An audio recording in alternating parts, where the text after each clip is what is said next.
in our last video, we said that Bitcoin's likely going to make its way all the way up to 6,550. And Bitcoin did just that.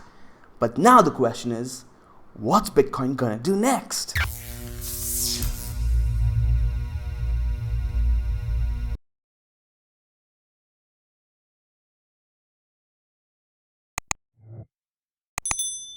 Good morning, guys. My name is Sean Dex and I welcome you back to the Mango Grow for a daily analysis video. Bitcoin doing what Bitcoin does best, and that is giving us the trades we want. My patience was rewarded. As you guys know, during yesterday's video, we were pushing up to that 6,350 area that a lot of people were looking to short into. And hey, I don't blame people for doing that. That was a good spot. But over here at the Mango Grow, at the Mango community, we were being patient. We said, we think Bitcoin's going to make its way up to this zone over here, to this order block, 6,550 to 6,600. And what do you know? Bitcoin did exactly that. My patience was rewarded. I got to add to my short position all the way up over here.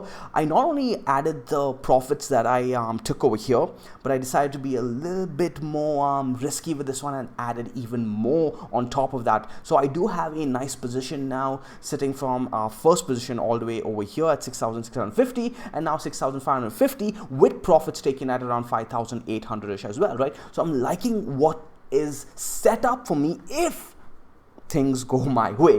Now the question is, do things go my way? Do things go my way? Right now we're looking at the 1 hour time frame. We have our zone at the upper region over here, 6,600 to 6,550-ish. We talked about that yesterday. In fact, 2 videos ago I made these zones live with you guys, right? We started a fresh chart. Let me go on over to the daily for a quick second, and we drew these zones out live with you guys. It can be very, very simple, so please go ahead and check out those previous videos. You guys will learn a lot if you are just tuning in. Go ahead and check out those videos. Okay, going back on over to the 1 hour, what are we seeing over here? Is this going to go up from here, or is this going to come down? At the moment, it's not the prettiest picture, right? We have our swing high over here and our swing lower high over here. For Bitcoin to start putting in a sign of continuation, at least on the 1 hour, we want to start seeing candle closes above 6,550-ish. But is that going to be enough for me to be like, you know what, I am wrong on this trade? No, absolutely not. If you guys do remember, in yesterday's video, we said we are going to be taking this trade off the higher time frames, and I will get to that in a bit. Let's first talk about what's going on over here on the 1 hour. As you can see, we are double bottoming right over here at around 6,377. We're likely going to see a small bounce over here, but the strength of the bounce is going to determine whether this has continuation or not. Let's go ahead and turn on the Mango ribbon. We likely have some kind of EMA or SMA support over here. EMA, there you go, EMA support right over there. The 21 EMA lining up with this wick over here at 6,383. So this is how I'm seeing it. If we candle close underneath the 21 EMA, or even have a strong wick underneath this zone over here at around 6,383, that's going to paint a pretty picture at all, and I'm going to be looking for further continuation at least to around 6,280 area, okay, at least. Now that's not a big amount at all, but we are looking at the 1 hour time frame, guys. So the 1 hour time frame is going to give you a smaller moves than the higher time frames. We actually do have like a double top formation going on over here, and you can have a measured move. Let's go ahead and put that in quickly. And what would we be looking at? 6,260-ish, right? Somewhere around there. In fact, if we do pop up over here, we do have a chance of putting in a possible bull flag, but this is more like a descending triangle distribution to me, guys. So what are we looking at essentially? Let's pull up our drawing tools. Where is it? Over here. And this was yesterday's drawing, still there. What do you know? Okay, so we'll be looking at something like this, okay? But while this formation does have a probability of breaking towards the downside, it could very well still break on over to the upside, right? And that may crush the zone over here. It's always if this, then that. At the Mango community, we are not ever placing a certainty on any trade. The only thing that is certain, guys, is uncertainty. All right, drill that into your head. That will keep your risk management on point. The only thing that is certain is uncertainty. Okay, so that's the 1 hour. Not looking good over here, but it has a chance to redeem itself. So let's go on over to the higher time frames and see what we have over there. All right, so here we have the 12-hour time frame, and the reason I want to start with the 12-hour time frame is because it's been getting price action really well, especially on the mango indicators, the mango ribbon as well as the mango vine. And we're going to go and look at both of those right now. We'll start with the mango ribbon, okay, and turn it on right over here. By the way, the mango ribbon is completely free. You can use the link down below to get access, again completely free. And as you guys can see, we are having a squeeze like triangle with our major ribbon lines over here on the mango ribbon. We have the Kijun pressing down on price, we have the Tenkin pressing up against price, right?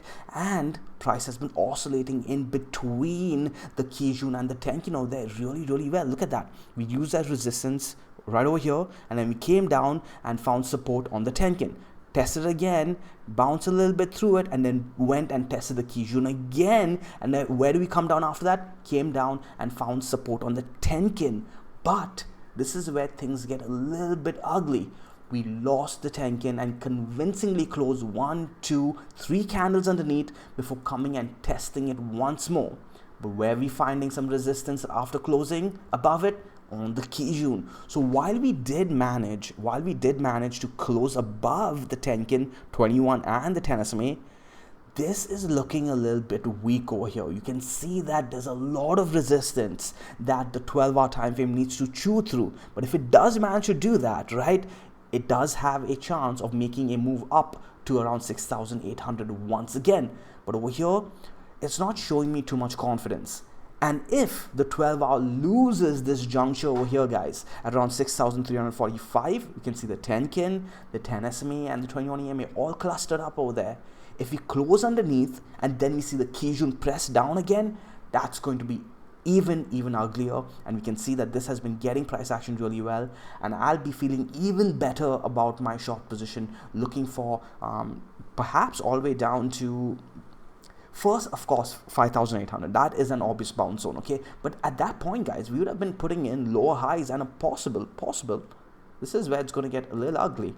Okay? You might be putting in a possible head and shoulders formation over here. Now, while you can simply look at this trend line, be like, okay, this is a really important trend line and we may be bouncing off it once more, the psychology of what is going on over here is really important, guys. And that's how you should be looking at patterns. And let's draw this out.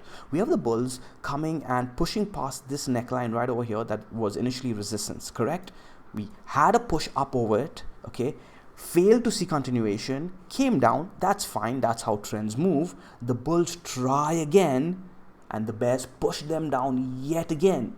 The bulls try a possible final push, weak push, the bears showing their strength, that they're much stronger, and coming down yet again. So 3 attempts by the bulls to push up the trend for that continuation and failing. That's how we get our head and shoulders formation, right? So you're going to see a lot of people saying, hey man, the shoulder's not right, the neckline's not right.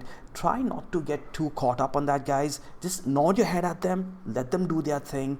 What we play with over here is the psychology of the charts and what it's actually telling us, and not try and get too technical with the technical analysis. All right, so let's go ahead and delete all of this. And the thing though is, right, we have to be very careful with what we're talking about over here. We've not confirmed this as a head just yet. We've not confirmed this as a right shoulder just yet. This is your head over here, this is your possible left shoulder, and this is your possible right shoulder. And I'll be looking for that only once we take out this wick over here at around 6,268. We've not done that yet. We may very well see further continuation on over to the upside, and we may end up putting a shoulder somewhere around here for all we know. Or perhaps this is nothing. Perhaps we just end up bouncing and seeing continuation to the upside. Remember, the only thing that is certain is uncertainty. And with that in mind, you always have to prepare for if you are wrong. So we have a hypothesis over here. I am playing a continuation to the downside by shorting 6,550 and adding to my position over here, right? I initially played this major resistance at 6,800, 6,900. Remember, every trade needs to have a hypothesis. Our first hypothesis was, hey, 6,800 to 6,900 is major resistance on the daily. If we start closing daily candles above that, then we're going to be wrong and we're likely going to see continuation to the upside, right? That's how we took our first trade. We saw that move to the downside. Okay, cool, great. We knew this was a major support area. Took some profits, not the entire thing, because we're playing this for a trend trade, okay? Now, because trends move by pulling back and then seeing continuation, we expected this. We didn't stress. We did it the mango way. Hakuna Matata, guys. Hakuna Matata. Now we have an opportunity to add our profits back into the trade and then some to see further continuation. But even then you need a hypothesis. Why are you just randomly adding, right? We could have added 6,350, 6,100, but it would have been a bad ad, right? So even this trade, the ad needs to have a hypothesis. And what's the new hypothesis? Well, that 6,550 is likely going to be the new resistance zone, the breakdown point of this area over here where we are consolidating, okay? And over there, we may be putting in a possible right shoulder. But the thing is, hunting for a right shoulder like this without any confluence can get a little bit dangerous. So you're looking for that extra confirmation, that extra confidence to allow you to start putting on that trade, to accumulate a position around this area, right? And how do we do that? Well, that's where the mango vine steps in for me. And the mango vine, as you guys know, has been nailing this area and other areas too, right? For the past freaking year, giving us really strong trading opportunities. And right over here, it gave us the call again in this area right here, 6,500, guys. And that's why this morning I had the confidence to put on that trade. Not only are we confluencing with the major areas we talked about, but when the mango vine shows me the signal at the right area that I was looking for a trade anyways, I'm like, okay, you know what? Do not second guess this thing. This thing has literally given us multi-$1,000 moves towards both sides, right? Towards the upside bounces and towards the downside too. And this is the funny thing about people, and I do want to address this for a little bit. People actually PM me and ask me to give them the mango vine for free. They don't ask me, they tell me to give it to them for free and then get mad and abusive at me if I don't. Firstly, man, not everything is free in this world. I know a lot of people have become very entitled and expect everything to be handed over to them. And it's funny, right? It seems like people who come from a good background seem to be the most entitled, and I don't get. I'm not trying to generalize over here, but I just do not understand that mentality. Secondly, I give you guys so much away for free, and thirdly, the whole point of an edge is to protect it. All right. To protect it. If everybody had the edge, guys, if everybody had this edge, this thing wouldn't be as powerful. And just one signal on this thing pays 2, 3, 4 times than the amount you'd be paying for this indicator, right? Actually more than 4 times. All right, so enough of that rant. Let's switch on over to the daily time frame and see what we have going on over here. And this is where it may get a little confusing because the daily has been a little choppy. I'm going to turn on the mango ribbon, and by the way, again, the mango ribbon is completely free. Simply use the link down below and you will get access to the mango ribbon. It is a convenient indicator that will make your life very easy, especially if you are using the free version of TradingView. I also have 2 videos already out on how to set up the mango ribbon and a tutorial on what's the difference between moving averages and exponential moving averages. Go ahead and check that out. You'll find that on the Mango Research YouTube channel. It should be in the most recent videos. Okay, so most recently we've been simply oscillating above and underneath the 21 EMA. Very choppy action over here, and then we had the drive down, getting supported on the Tenkin until we lost it, right?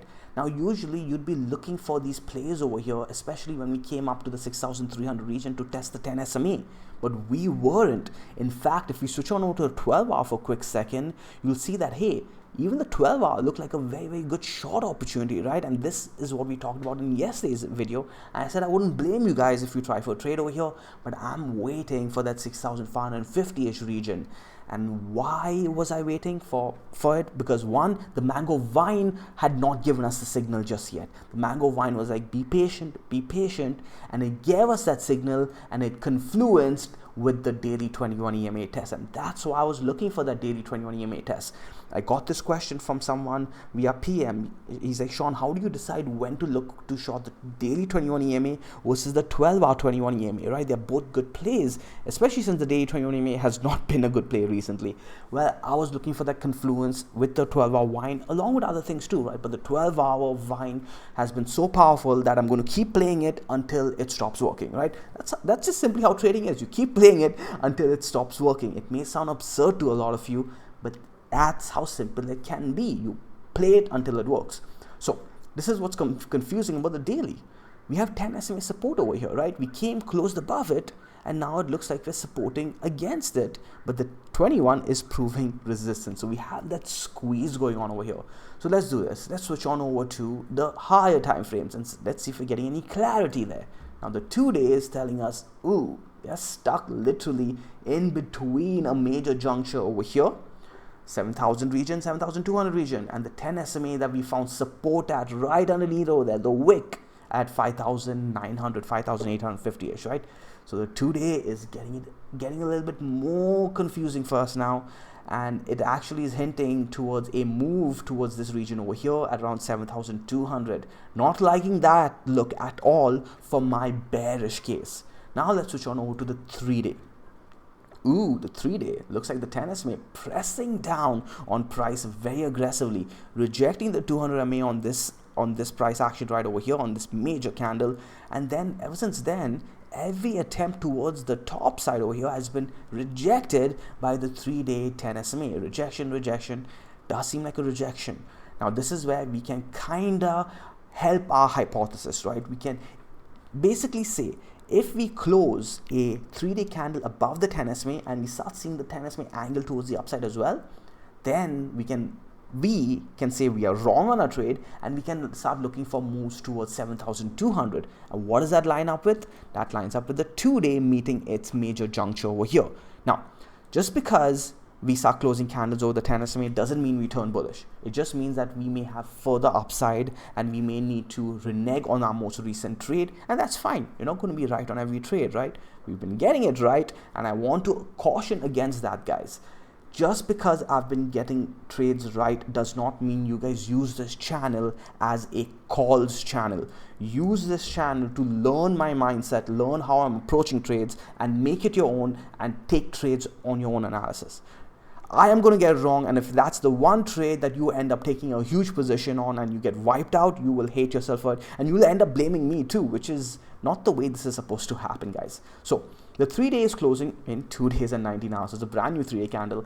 It's going to be a while before we know we're wrong on this. Okay, so what am I seeing over here? The 12 hours telling me, hey Sean, take the trade. The daily is being a little confusing, and the 2-day saying we have further upside. The 3-day saying this is rejection, we are likely going to go down.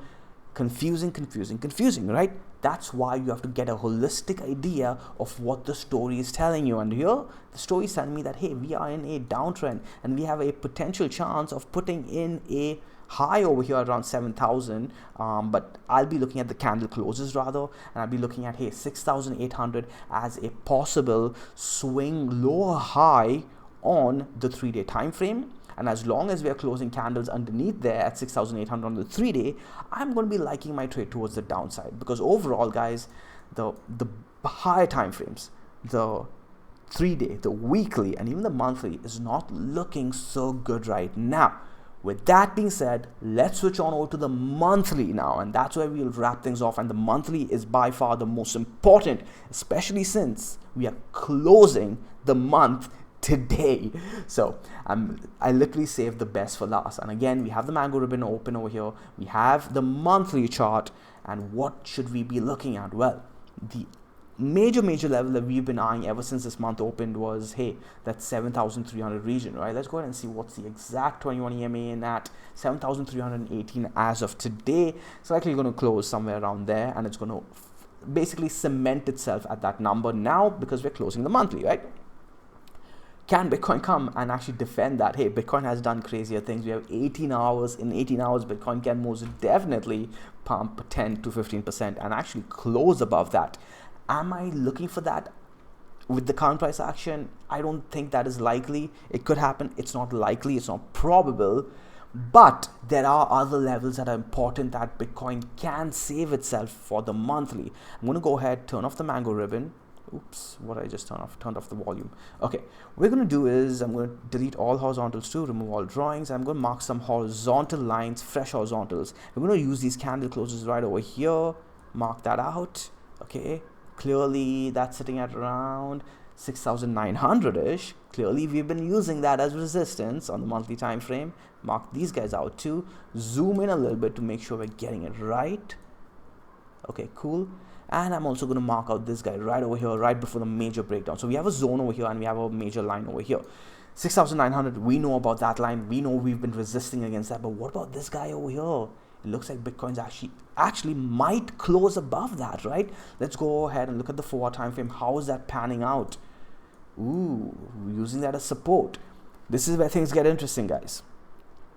If Bitcoin can close the monthly above this zone over here, that's going to paint a good picture overall, long term. Yes, it is. Yes, it is. It doesn't mean that we are not going to come down after that. We may come down, wick underneath this zone over here for the next month. But closing above this zone with this wick over here does paint a good picture for the longer term.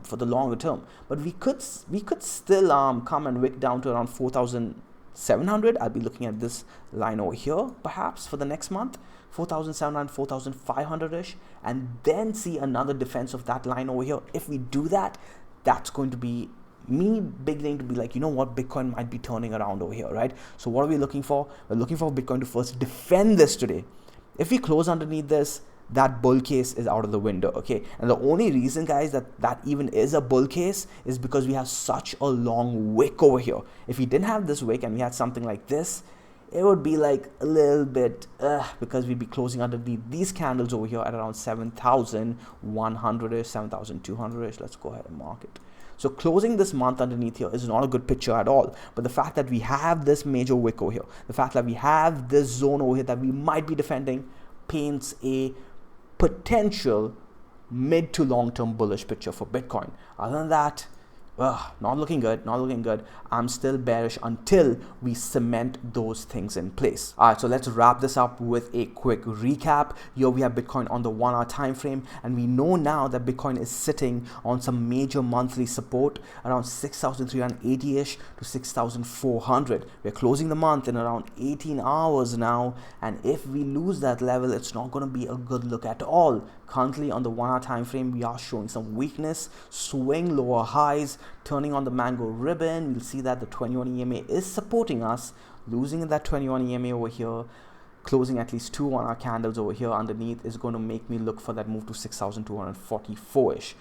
After that, we may see that continuation, because if the monthly doesn't redeem itself after that, we may see that move all the way back down to 5,880-ish. That's where I'll be looking to take profits yet again.